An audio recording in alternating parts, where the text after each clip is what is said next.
슬기로운 책 이야기, 슬기로운 독서 생활, 지금 시작합니다.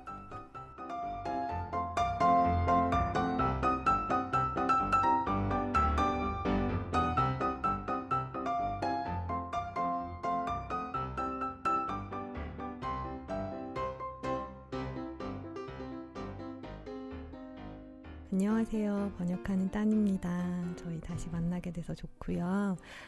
인사할게요. 안녕하세요. 저는 좋은 책을 골라서 독자들에게 제안하는 용입니다.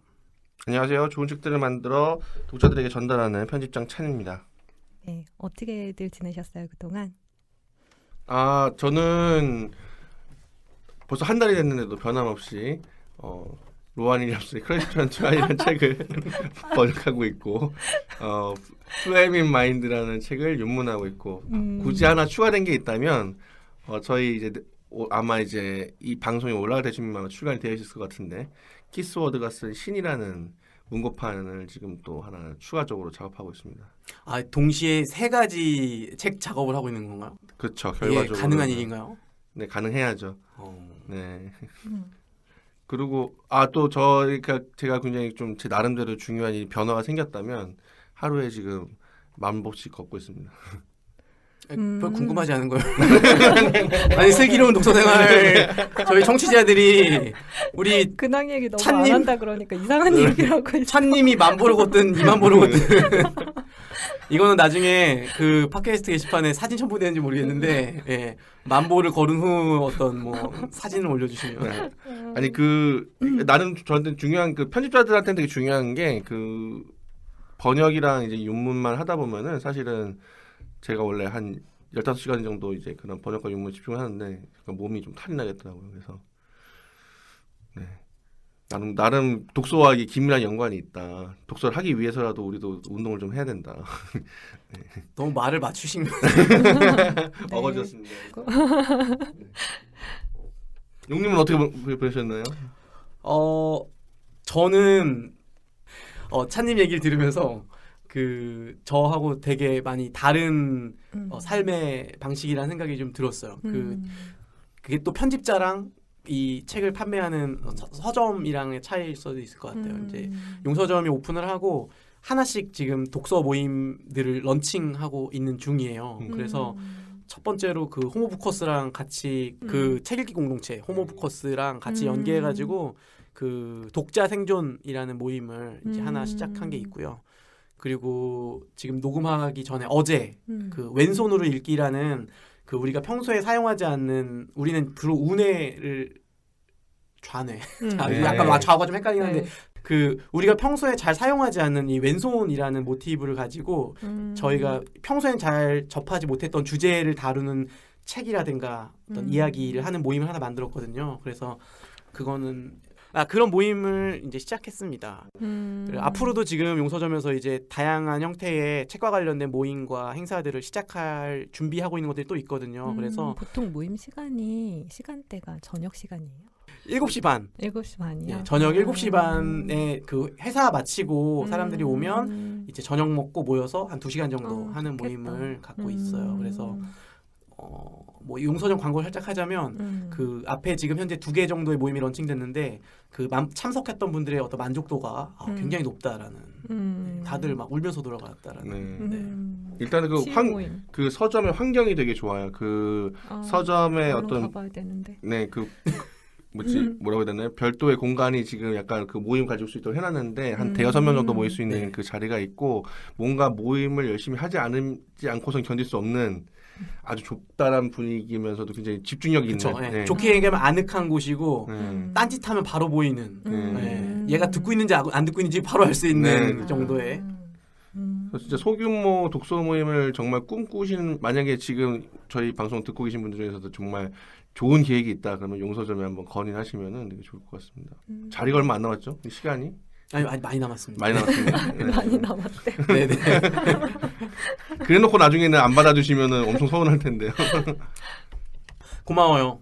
아무튼 예, 이게 네. 비하 방송인지 누가 댓글 중에 누가 그 피드백 중에 아 이거 용서점이 돋보는 방송이라고 누가 그래가지고 다시 한번 말씀드리지만 예, 이 팟캐스트는 비하에서 지원하고 비하라는 어떤 좋은 출판사가 예, 함께하고 있습니다. 네. 용서점이 후원하는 걸로 알고 계신 분들이 계셔가지고 근황 토크 하나 더 할 거 있어요. 그 제가 원래는 저번 회차에 그 얘기 해주려고 그랬는데 저는 사실 제가 이렇게 팟캐스트 녹음한 거 즐겨 듣거든요.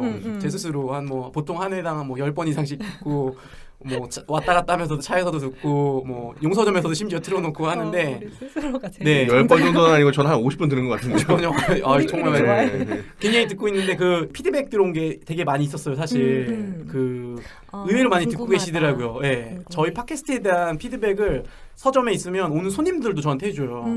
저 들었다고 이런 식으로. 그래서 제가 들었던 거 중에 기억에 남는 그 피드백 몇 개 이제 근황 토크하면서 좀 들려드리고 싶은데 저희 방송을 들으면서 이제 저희 진행자 중에 여자분이 한 분 계시잖아요. 네. 근데 그 여성분의 그 방송을 들으면서 요조 같다라는 어떤 이 피드백을 해주신 분이 계셨어요. 감사합니다. 네, 그래서 제가 이건 꼭 말씀드리고 싶었습니다. 네. 아 그리고 어떤 한 분이 댓글로 저한테 그거 남겨주신 분 있었어요. 저희 팟캐스트 한다는 그 제 목소리를 듣고 굉장히 정력적인 분이라는 정력적 그게 무슨 뜻이지? 전 모르겠어요. 이게 뭔가 맞는 얘기 같은데 더 이상은 네. 생각하겠습니다. 그런 피드백이 있었다는 거 알려드립니다. 감사합니다. 네. 저희 이제 본격적인 이야기 시작할게요. 따님 근황은 얘기 안 합니까? 네, 네, 뭐 본인의 근황을 저도 이게 숨기시죠. 지난번에도 그냥 살아 있었다고 이렇게 나 말씀하셨는데. 근황이 근데 저도 지금 윤문하고 있어요. 그 6월 달에 출간돼야 되는 책이 있어가지고 그래서 윤문 마지막 단계 하고 있어서 조금 바쁘게 지내고 있습니다. 미리 좀 홍보 좀 해주시죠. 미리 홍보. 근황 토크 하는데 무슨 홍보까지 합니까? 용서점 계속 홍보를 하고 지금 비하 방송인데 비하식 좀 홍보하는데 용서점이 가로막고 있습니다, 여러분. 지금 이게 왜 이런 거죠? 오늘 보니까 차님이 의욕이 되게 강하셔가지고 이 드립이 충돌을 하네. 내가 지금 되게 딱 스무스하게 번역자 따님이십니다. 나 요 정도 내가 해주려고 그랬는데 지금 갑자기 뭐 얘기하면서 근데 하세요. 아니 자연스럽게 편집하면 되니까. 뭐 책 얘기? 입문하시는 작업하는 책에 대한 간단한 소개? 저희 처음 지금 국내에는 소개되는 저자고요. 마이클 마셜이라는 성공의 주교분이 쓰신 플레임 인 더 마인드라는 책 입문하고 있습니다. 네, 재밌게 하고 있어요. 저도 독자로서 재밌게 읽었고요.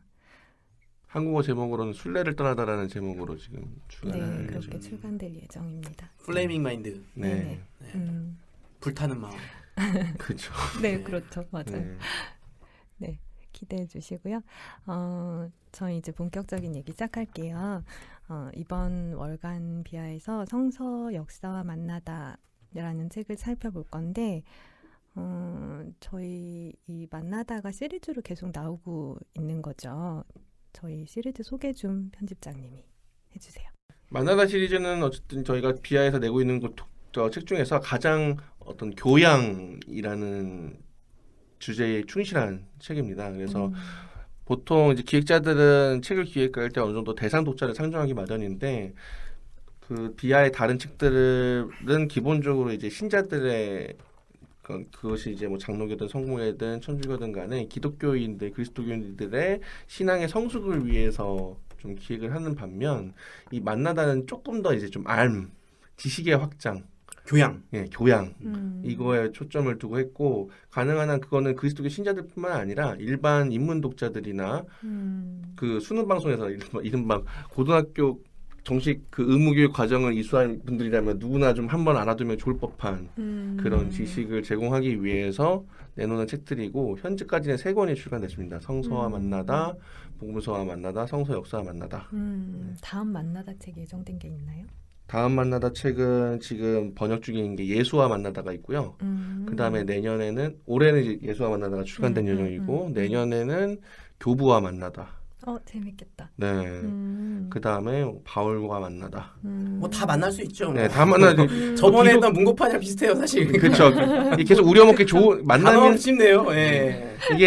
그 만남이라는 것이 뭐 굉장히 기독교는 많잖아요. 뭐 그렇죠. 지금 뭐 제가 지금 당장은 확정적인 거는 그리스도교 역사와 만나다, 그리스도교와 만나다, 바울과 만나다. 네. 뭐 아퀴나스도 만날 수 있고. 아퀴나스도 만날 수 있고, 네. 그러니까 만나고 싶어하는 분들이 많으시면 저희가 알아서 만나게 해드리는 약간 그런 뭐 예배와 만날 수도 있고, 신경과 만날 수도 있고, 뭐. 네. 만난다는 단어가 갖는 어떤 의미가 되게 네. 좋은 것 같아요. 네. 사람들한테. 좋아, 예. 좋아. 내가 뭔가를 읽는다라는 단어랑 만난다라는 그거는 좀 더 인격적인 느낌도 있잖아요. 그쵸. 사람들한테 다 네. 맞는 게 있는 것 같아요. 그 비아라는 또 그 출판사의 애초의 목적이 어떤 독자, 그러니까 책이라는 본래가 일종의 매개잖아요. 뭐 어떤 기존에 있던 사상 혹은 내용을 독자 오늘날과 이어주는 매개의 역할이니까 만나다라는 건 어떤 본령이 사실은 이 책과도 굉장히 잘 연결돼 있는 거죠. 그래서 개인적으로 만들 때도 굉장히 신경을 많이 쓰고 에너지도 많이 들고 저희가 좀 그 비아라는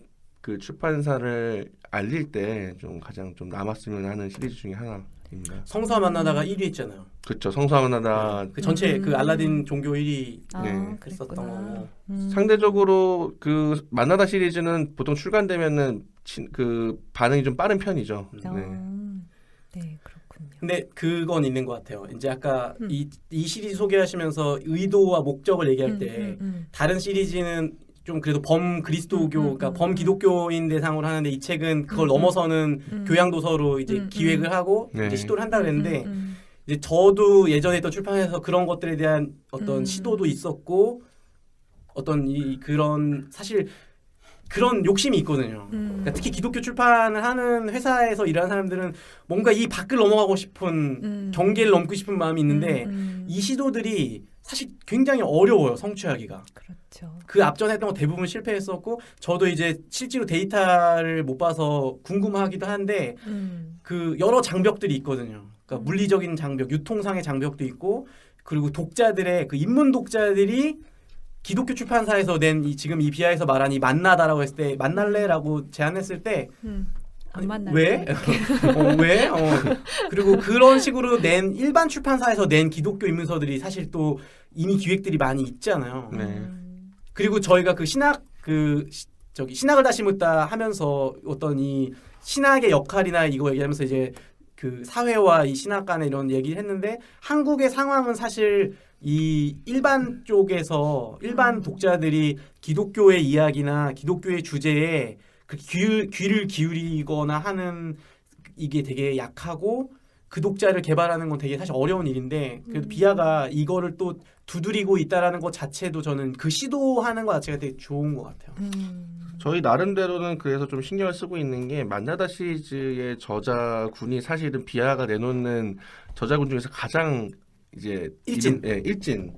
이른바 대가들이 지금 소속되어 있는 집단이에요. 그러니까 예를 들면 그러니까 인문학계에서 듣더라도 이 사람은 이 사람이 좀 이야기는 들어볼 만한 가치가 있겠는데 이를테면 성서와 만나다 지은이가 존 폴 킹온이라고 그분은 뭐 아시는 분들은 아시겠지만 물론 그 성직자가도 유명하지만 사실은 과학자가 더 저 외부에서 네. 이 사람 되게 유명한 과학자인데 성서에 대한 책을 냈네 이렇게 이제 네. 피드백 듣고 했어요. 네.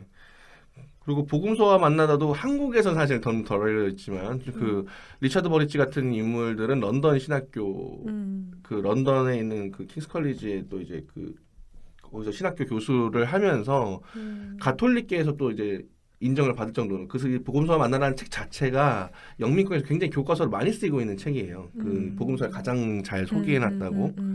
그리고 이제 오늘 소개한 성서 역사와 만나다를 지은 야로슬라우 펠코는 뭐 두말할 것 없이 약간 미국 인문학을 그러니까 단순히 미국 신학을 넘어서 미국 인문학을 약간 대표로 하는 학자 중에 한 명이기 때문에 네, 좀 더 그런 저자군에 좀 더 신경을 많이 쓰고 있는 편입니다. 저희 저자에 대해서 좀 더 자세히 얘기해 주시면 좋을 것 같아요. 이름도 조금 저 익숙하진 않은데 야로슬로브 펠리칸. 야로슬라우 펠리칸은 그 사실은 되게 조금 우리가 보기에는 그 신학의 분과가 보통 이제 기본으로 치면 문사철 이런 식으로 한다고 치면은 그 신학을 세 가지로 나눌 수 있겠죠. 성서학, 그다음에 조직신학, 그다음 교회사. 근데 이 교회사와 조지 신학 사이에 걸쳐 있는 게 있어요. 그러니까 교회사는 교회에서 일어날 일만 다루지만 교회 사실은 기독교에서 되게 중요한 건 그 신학의 흐름이 있잖아요. 어떻게 사상이 이렇게 변해서 흘러가는 신학사. 네, 신학사를 쓰는 그 신학사를 쓰는 작업을 보통 근데 그 신학사만 보통 또 쓰지도 않잖아요. 이 신학사가 어떤 교회사적인 어떤 사건과 연관이 돼 있기 그치. 때문에 이 둘을 아울러서 해야 되는데 보통 그거를 하는 게 역사신학이라고 하거든요. 근데 팁을 하나 드리자면 신학 전공자 중에서 가장 뛰어난 그냥 단순히 그 모든 걸 다 집어치고 그냥 그 전공 그 자체로 요구되는 사항이 가장 많은 것 이게 바로 그 역사신학입니다. 공부할 때? 예, 공부할 때 단순하게 그냥 기본적으로 요청되는 조건이 너무 많아요. 기본적으로 왜냐면은 원어를 다 알아야 되잖아요. 교회사에서 일어난 일들을 전부 다 원어로 알아야 되고 그러다 보면은 최소한 그리스어, 히브리어, 라틴어, 그죠? 그 다음에 독일어, 프랑스어, 영어, 뭐 이 정도는 기본적으로 최소한 대여섯 개의 언어는 기본적으로 할 줄 알아야 되고, 그 다음에 그걸 또 이제 나름대로 신학적인 그 지식을 철학도 알아야 되죠. 그러니까 신학을 그럼 뭐 한 사람의 삶에서 그게 다 가능한 일인가요? 그러니까 그런 사람들이 있어. 그러니까 사실은 그 뛰어난 역사 신학자라고 할 만한 사람들이 별로 안 나와요. 그래서 본인도 그리고 스스로 역사 신학자라고 자칭하는 사람들이 많지도 않고, 그런데 그래서 이제 이른바 뛰어난 교리사 저작이나 그 기독교 사상 신학사 저작이라는 건 한 세기 한 번 나올까 말까 하거든요. 우리에서 지난 300년간 딱 2권 우리가 기억해야 될 만한 그 신학 사상사 책은 딱 2권 있습니다. 이른바 아돌프 폰 하르낙이라는 사람이 쓴 그 교리사라는 책이 있고 두 번째가 바로 이 야로슬라우 펠리칸이 쓴 그리스도교 전통이라는 책. 딱 이 2권입니다.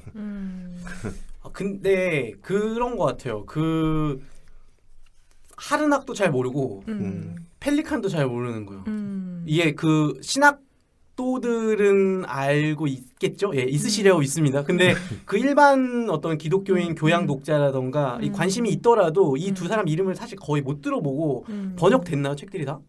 안 됐죠. 그러니까 그것도 네. 있고 그리고 방금 말했던 이 펠리칸이라는 저자가 대단한 사람이다라고 이제 아무리 얘기해줘도 일반 독자들이 들었을 때는 와닿지가 않는 거예요. 네. 그래서 저는 좀 궁금한 게 어떤 기준을 충족했을 때, 그러니까 이 사람이 일진이라는 걸, 이 사람이 1급 대가라는 걸 어떻게 우리가 알 수 있나? 이거는 마치 한국의 신학적인 급수를 알아보는 척도가 될 수도 있을 것 같아요. 한국이 신학적으로 선진국이냐 후진국이냐. 이거 되게 민감한 얘기 아닌가요? 그러니까. 네.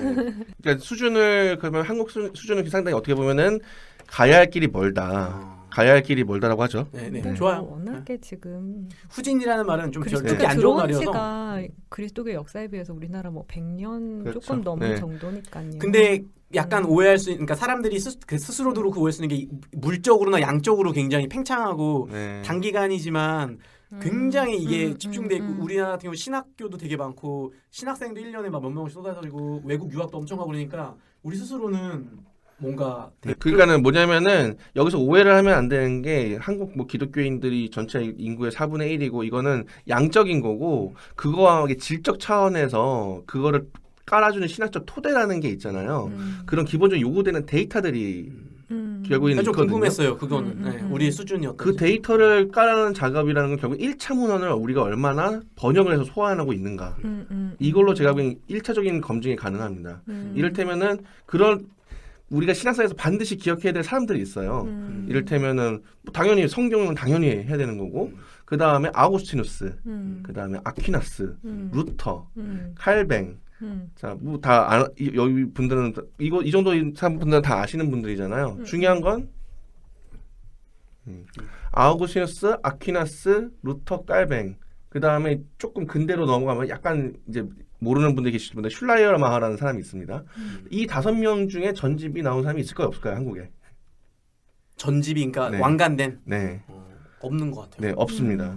아무리 한국에서 깔뱅 얘기하고 루터 얘기하고 아우구스티누스 얘기해도 루터 제대로 그 원어에서 옮긴 전집이 없어요. 이 말은 아직까지 그 사람의 사상을 완전히 모국어로 우리가 사유하는 걸 정착시키지 못했다는 거예요. 이건 그냥 그 우리 수준이 딱 이렇다는 거죠. 그러니까 뭐 우리가 가야 할 길인 거죠. 그 다음에 이것들이 또 정립이 되면 이런 전집이 하나씩 모이면은 이런 자료 전집을 바탕으로 어떻게 연속성이 있는지를 연구해 볼 수 있잖아요. 그러면 그런 바탕으로 교리사를 우리 언어로 이 1차 문헌들을 연결을 우리가 읽어가지고 우리가 나름대로 흐르는 게 바로 교리사.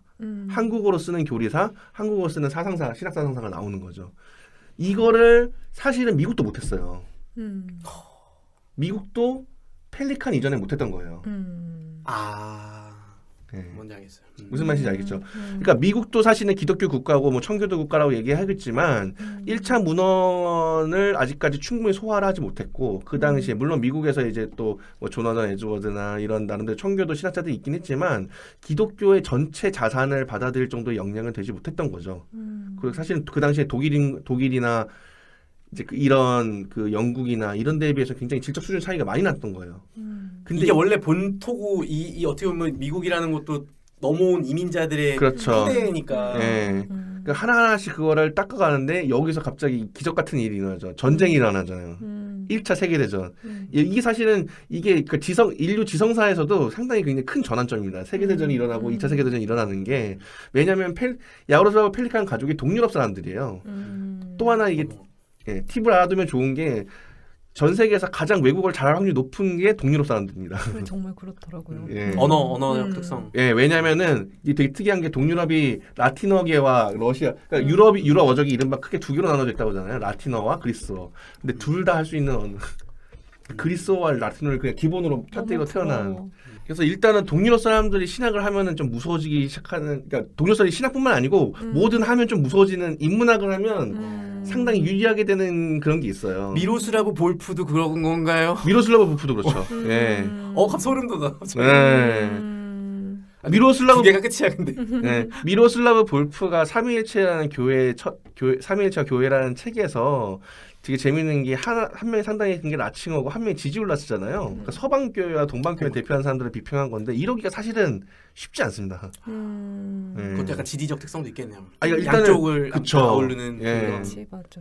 그러니까 야로슬라브 펠리칸이 바로 그 동유럽. 참고로 말씀드리자면 그 독일에서 제가 두 명을 기억해야 된다고 했잖아요. 아돌프 폰 하르낙이랑 야로슬라브 펠리칸. 아돌프 폰 하르낙도 사실은 동유럽 출신이에요. 에스토니아. 독일에서 주로 활동을 했지만. 신학 관련해서 동유럽을 우리가 무시하면 안 되겠네. 저도 만약에 괜히 그냥 뭔가 저희는 환생을 믿지 않지만 그냥 뭔가 태어나면 뭔가 동유럽권에서 태어났으면 하는 그런 바람이 있어요. 전 하와이에서 태어날 겁니다. 난 유대인 해보고 싶어. 유대인 괜찮다. 지금 지금 얘기하기 좀 민감한가? 아니요. 유대인 태어나 제가 팔레스타인에 태어나서 우리 한번 해보고 싶어. 붙어봅시다. 동유럽. 그래서 뭐 그냥 농담 하나 그냥 이렇게 여유롭게 그냥 기분을 펴기 위해서 제 친구 저랑 가장 되게 신뢰하는 사람을 같이 친한 친구 김병준 신부의 부인이 바로 동유럽 분인데 그분이 학력이 고졸이에요. 그러니까 한국 사람에서 그냥 평균 수준의 그냥 공부하시는 분인데 기본적으로 하시는 언어가 3개. 영어, 러시아어. 부럽다, 진짜. 그리고 그 다음에 응용이 되게 2개밖에 얘기하면서. 그분이 원래 어느 분? 리투아니아. 맞아. 리투아니아 분인데 리투아니아어를 기본으로 하고 영어, 러시아어. 근데 이 3개가 되면 불어, 독어도 약간 연속성이 계속 뻗어가는 거죠. 그래서 제 친구가 굉장히 좌절감을 느꼈던 게 그 아내분이 잠깐 아프셔가지고 입원을 했는데 뭘 보냐고 하니까는 그 도스토옙스키 백치 러시아어판을 그냥 심심해서 읽고 있더라고. 엄청 좌절스러운 거죠. 우리는 엄청 열심히 노력해야지 그런 거 읽는데. 다시 돌아가면은 동유럽, 그러니까는 그 미국이라는 미국이 사실은 되게 신학적으로 그 당시에도 척박한 그 유럽권과 비교했을 때 사실은 오늘날 지금 한국과 사실 큰 엄청난 차이가 있었던 건 아니었어요. 근데 미국은 어쨌든 그 자본이 이제 풍요로운 나라이고 이 투자하는 안목이 있잖아요. 그래서 이제 이른바 유명한 대학교들이 하버드라든지 예일이라든지 그걸 그 18세기 이후로 고전 사업에 굉장히 투자를 많이 하기 시작해요. 그 다음에 때마침 세계대전 이후를 세계대전을 거치면서 동유럽이나 독일에 있던 유명한 지식인들, 망명을 신학적 대가들이 미국으로 망명을 합니다. 이 사람들이 결국에는 그 미국 대학에 다 유명한 교수가 되거든요. 채용이 되거든요. 그래서 이 사람들이 결국엔 그 프로젝트, 고전 프로젝트 다 투자가 돼요. 네. 그런 또 히스토리가. 네. 그래서 원래는 미국에 루터 전집이 있었냐? 없었습니다. 근데 미국에서 그거를 왜냐면 미국에서도 루터 전집을 하려면 결국엔 도거를 알아야 되는데 그만큼 그 도거라는 거는 현대 도거가 아니고 15세기, 16세기 독일이니까요. 그걸 알 수 있는 사람이 누구겠어요? 펠리칸이었던 것입니다. 아 이렇게. 네. 저 지금 궁금해서 물어보겠어요. 네. 약간 그렇구나. 그래서 펠리칸이 루터 전집을 편집을 했죠. 미국판 루터 전집을. 그러면 그 펠리칸은 생전에 네. 편집이 된 거네요. 젊었을 때. 그것도 굉장히 빠른 속도로 해서 물론 그 질에 대해서는 약간 그 양이 있지만 엄청 많지 않나? 엄청 많죠. 네. 그러니까 미국 판으로만 지금 바이마르판이 이제 사실은 그 공식판인데 바이마르판은 150권이 넘어요. 제가 알기로는. 그래 양이 엄청 많아. 그 150권 전집을 그러면 그러니까 작업을 생전에 했다는. 아니 조금 차이가 있는 거죠. 그러니까 독일 사람들이 좀 더 집요하거든요. 그러니까는 계속 발굴한 거예요. 더. 그 이후에도. 근데 미국에서는 일단 한 56권인가? 그것만 해도 지금 한국은 10권이 안 될 거예요. 일본 같은 나라는 어때요? 일본은 루터 전집까지는 몰라도 아우구스티누스 전집이 되게 있습니다. 아퀴나스 전집이 있고. 네. 워낙 번역을 열심히. 워낙 번역을 하는- 500년이 됐잖아요. 그랬으면 네. 좋겠는데. 네, 지금 되게 많이 돌아온 거 아시죠? 아까 일진 물어봤는데. 네. 그러니까 일진의 조건. 네, 일진의 조건을 얘기했을 때 정리 한번 해주세요. 1번. 네. 1번은 어떤 전집이나 자 교회사로 치면은 교회사 혹은 조신학 치면은 어떤 학자의 그리고 그 신학사에 굉장히 중요한 인물 우리가 보통 들어봤을 때 좀 더 중요하다고 생각하는 인물의 전집 작업 혹은 굉장히 중요한 연구 프로젝트에 참여했느냐 그 다음에 그 교회사 같은 경우에는 어떤 특정 시기 고대교회, 중세교회, 종교개혁 시기, 현대교회 시기 넷 중에 하나의 시기에 대한 굉장히 주목할 만한 책을 썼느냐. 네. 세 번째는 결국엔 교회사란 무엇인가라는 대한 나름의 어떤 견해를 내비쳤느냐. 그 다음에 이거를 전부 다 통사로 하나 한번 엮어가지고 기독교의 탄생부터 오늘날에 이르기까지 어떻게 이루어졌는지 한번 쓴 사람. 이 네 가지 정도의 사이클을 한번 마무리하면 보통 이 사람은 좀 뭔가 이루는 사람이겠구나 이렇게 판단을 하시면 됩니다. 그래서 그런 면에서 우리가 좀 저자 소개를 좀 꼼꼼히 볼 필요가 있어요. 그래서 비하 소개를 보면은 그 55권으로 이루어진 미국 영문판 루터 자서를 편집했으며 이게 1번을 충족하는 거죠. 그 다음에 대학의 이념 신학자 파우스트 거룩한 수서 이게 이제 특정 시기에 관한 저작. 그 다음에 그리스도교 전통 교리 전개의 역사 이게 통사입니다. 그러니까 그 세 개의 사이클을 다 충족시킨 사람이죠. 네. 그러면 이 책은 네. 펠리칸의 저작의 어떤 흐름에서는 어디쯤에 있는 거라고 보면 될까요? 이 통사를 한번 다 이룬 사람은 모든 걸 다 이룬 사람들은 이제는 흥미로운 좀 이렇게 탁월한 사람들은 좀 흥미로운 행동을 하기 시작하는데요. 한 번은 그냥 이게 통사를 쭉 한 다음에 그러면은 하나의 특정 주제를 잡아서 한번 이걸 가지고 한번 엮어볼까?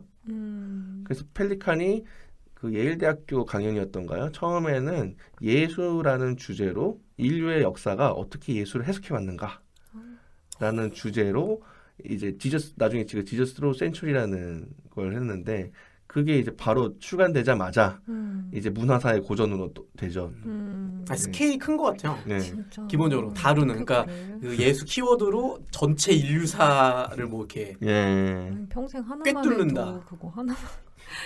굉장히 매력적인 것 같아요. 네. 그래서 이제 근데 그 참고 덧붙이면 그게 이제 비하에서 나옵니다. 올해 비하에서 나오는 네. 예수와 만나다가 네, 바로 그 이번에. 책이고. 예수만 나도 펠리칸 책이에요? 네네. 언제 나와요? 올해 말에. 올해 말에. 뭐 1등 1위 찍겠는데요? 네. 예언하겠습니다. 네. 제가 보기엔 무조건 종교 1위 합니다. 오. 제가 이런 촉이 좋거든요. 네. 그러시더라고요. 그다음 신뢰. 예. 그래서 예수라 저희 너무 막 되게 너무 짜증나서 아니, 진짜인데? 대본에 없는 겁니다. 예, 그러니까 진심이네. 진심이에요. 예, 따님은 진심밖에 얘기 안 하기 그럼요. 때문에. 저는 예. 항상 진심입니다. 그래서 이분이 몇 가지 주제로 계속 그 꿰는 거를 나이가 드시고 나서 하셨어요. 그래서 그게 이제 예수와 그 지저스 트루 센츄리의 시작으로 그 다음엔 마리아. 마리아도 있어요. 네, 메리 트루 센츄리 이거는 한국에서는 이제 못 나올 것 같은데. 네, 저는 되게 재밌을 것 같아요. 재밌습니다. 궁금하다. 한국에서는 그 마리아에 대한 기본적인 굉장히 터부하는 게 있어서 사실은 오히려 못 읽어내는 게 있는 어쩌면 더 필요한 걸지도 몰라요. 인류가 어떻게 마리아를 해석해 왔는가는 그치, 그건 좀 다른 거. 받아들이냐 안 받아들이냐 떠나서. 그 다음에 신경을 다시 한번 인류가 신경이 어떻게 변천을 되어 왔는가. 그러니까 그리스도의 전통이라는 거는 신경의 역사를 했는데 다시 한번 인류가 신경만 뽑아서. 신경을 뽑아서 어떻게 변천이 그 신경 사이에 어떤 변천이 있는가. 이 사람은 한 네. 200살 살다 갔나? 도대체 그러니까. 이런 작업들을 그러니까. 하나만 해도 평생 걸릴 것 같은데. 약간 네. 좌절감 느끼기에도 너무 갭이 커서 그냥. 근데 그 100년에 한 명 나오는 대가니까. 네, 100년에 한 번 나오니까 네. 어차피 그렇게 너무 주눅 필요 없어. 어차피 그렇죠. 우리는 안 되니까는 그냥 이런 분들을 그냥 이렇게 한번 이렇게 즐기고 가시면은 우리는 그냥 같이 그래, 그냥 누리면 되지. 네, 누리면 돼요. 감사합니다, 이렇게 네. 하고. 별로 뭐 이렇게 좌절할 필요 없습니다. 그 다음에 이제 이분이 이제 정말 이제 생애 마지막에 좀 돌아가기 전에 좀 단 하나를 좀 써야겠다. 그거 기독교에서 가장 중요한, 그리고 기독교에서 가장 문제가 되고 있는 게 뭘까 고민하다가 싸운 게 바로 이 성서 역사 문화다. 이게 그럼 마지막 저작인가요? 네, 공식적인 걸로는 거의 마지막 저작이에요. 그렇군요. 그리고 그러면 제가 이게 그때 쓰실 때 연세가 얼마나 됐을까요? 이분이 거의 돌아가신 엄청 날짜를 보면 노년에- 되겠죠. 돌아가신 연도를 쓰신 보면. 네, 거죠? 83세. 네. 그때 듣기로는 이게 70대 80대 그 나이 때 됐을 때는 막 다 손으로 쓸 수 있는 그 필기하신 상태가 아니니까 네. 약간 구술했던 그 얘기 들었던 것 같아요. 제가 편집자로서 이거는 추정입니다. 추정. 확실치는 않는데 이 당시에 그러니까 제가 알기로는 펠리칸 선생이 이제 이 당시에 암 투병을 했거든요. 폐암 투병을 3년간 했어요. 그러니까는 그러니까는- 그 하는 동안에 네. 이게 나온 거예요. 네. 그리고 이 책의 원문을 보면 사실 역사서라고 하기에는 약간 각주가 좀 어색해요. 그러니까는 일테면은 역사학자라면은 보통 일테면 막 플라톤을 인용한다, 아우슈스를 인용한다 그러면 새로운 번역본이 나오잖아요. 그럼 보통 새로운 번역본을 쓰는 게 관례거든요. 그렇잖아요. 왜냐면 그게 더 나을 테니까는 좀 더 업데이트되는 소식이 있을 테니까. 그런데 그런 인용이 없는 경우가 좀 많아요. 그러면 그것 중에서 제가 추정해 볼 수 있는 거는 펠리칸은 아마도 기억에 자기가 생각하는 자기 기억에 의존해서 그냥 외우고 있다는 거죠, 이런 거는. 저는 그 추정 약간 근거 있다고 생각했던 게 저도 읽으면서 이게 약간 되게 엄밀하고 촘촘한 그 꼼꼼하게 쓴 책이라는 느낌보다는 사실은 약간 구술된 느낌을 좀 받긴 했어요. 그러니까 그래서 그런 읽으시는 분들은 네. 더 편하실 수도 있어요. 네, 어떤 노학자가 마지막으로 자기의 어떤 그 하고 싶은 이야기를 이렇게 이야기해주는 느낌을 그쵸. 받았거든요. 그래서 결국에는 최소한의 어떤 이야기 틀, 그러니까 제가 보기에는 약간 아이러니라는 말로 대변될 수 있는 우리는 어떻게 해서 이 숭고한 이 성스러운 책을 인해서 갈등하게 됐을까, 그리고 이걸 극복하기 위해서 어떻게 되느냐 문제의식 아래 갈등의 씨앗이 어디에 있었는지를 심어놓고 그 다음에 자기 이제 역사적 지식을 발휘하는 그런 식으로 이제 글을 써가지고 정말 제가 보기에 이 책을 좀 잘 읽으시려면 이 노학자가 그러니까 제가 보기에는 이 책을 좀 안 좋게 보시는 분들이든 더 높게 평가하시는 분들이든 중요한 거는 이 저자가 유대교 문제를 굉장히 많이 의식을 해요. 예. 그러시더라고요. 헌사에도 유대교 예. 그 얘기 나오죠. 예. 그러니까는 왜 이렇게 유대교를 많이 의식했느냐? 그거는 당연하지만 2차 세계대전 직후에 사실 그러니까 한국은 이게 또 약간 좀 맥락의 차이가 있는 것 같아요. 우리는 사실 2차 대전 옆에서 유대인 문제라는 거에 대해서 잘 원체 우리가 그치. 참여도 안 했고 우리도 맞아요. 사실은 우리는 거기에 또 우리의 적은 약간 일본 제국이었잖아요. 그러니까는 대학살 홀로코스트라는 것의 문제점이 남긴 어떤 그 트라우마와 상흔과 그리고 그거에 대한 죄의식 그리고 그 청산되지 않은 무언가 그거를 우리가 참 상상하기가 힘든데 펠리칸은 그거를 이제 신학계에서는 굉장히 중요한 화두였고 펠리칸은 그 나름대로 방식이 지금 이제 고민 끝에 나온다고 할 수 있죠. 그래서 성서 역사 만나다는 그래서 성서에 관한 역사기도 하지만 약간 노학자가 자기 신앙의 여정을 돌아보면서 다시 한번 그런 유대교와 기독교의 그리고 또 이제 이슬람까지. 그러니까 이분이 이제 2006년에 돌아가셨는데 이 당시에 또 이제 9.11 이후에 굉장히 이제 중동 지역과 미국과의 복잡한 국제 정세가 있잖아요. 그러니까 그런 것들에 그것을 우려하면서 좀 더 우리가 어떻게 하면 평화를 이렇게 이룰 수 있을까 하는 마음으로 썼다고 저는 생각을 해요. 그런 걸 내비치지는 않았지만. 예. 저는 찬님 설명을 들으면서 그러니까 이 펠리칸이라는 저자에 대한 어떤 위대함 아니면 그 대가라는 거를 듣고 해왔던 작업들을 듣고 그리고 그 노학자의 마지막 작업으로 이 사람이 고른 주제를 이렇게 죽기 전에 투병 상태에서 쓴 책이라는 이 맥락을 들으니까 이 책을 읽을 때 우리가 어떤 마음으로 이 책을 펼치면 좋을지 되게 네. 많이 더 도움이 되는 것 같고요. 그러면서 좀 약간 재밌는 거는 아무튼 이게 되게 그 찬님의 추정이 맞다면 네. 이게 노학자가 기억을 더듬어서 한 작업이라 그러면 거기서 발생하는 묘한 독특한 지점들이 이 책 내용 안에 네. 물론 편집 과정에서 그런 것들을 다 정리해서 없앨 수도 있지만 네. 남아있는 일종의 힌트들도 있을 수 있겠다는 생각도 들어요. 그래서 이 책을 펼쳐서 읽었을 때 이거는 왜 이렇게 됐지? 하는 어떤 좀 그런 거를 찾는 재미도 있을 거란 생각이 들어요. 네.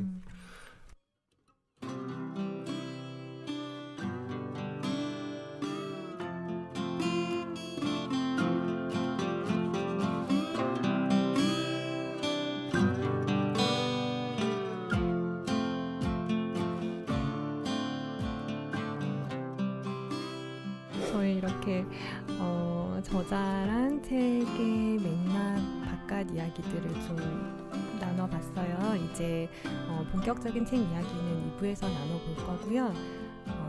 잠시 뒤에 2부에서 뵐게요.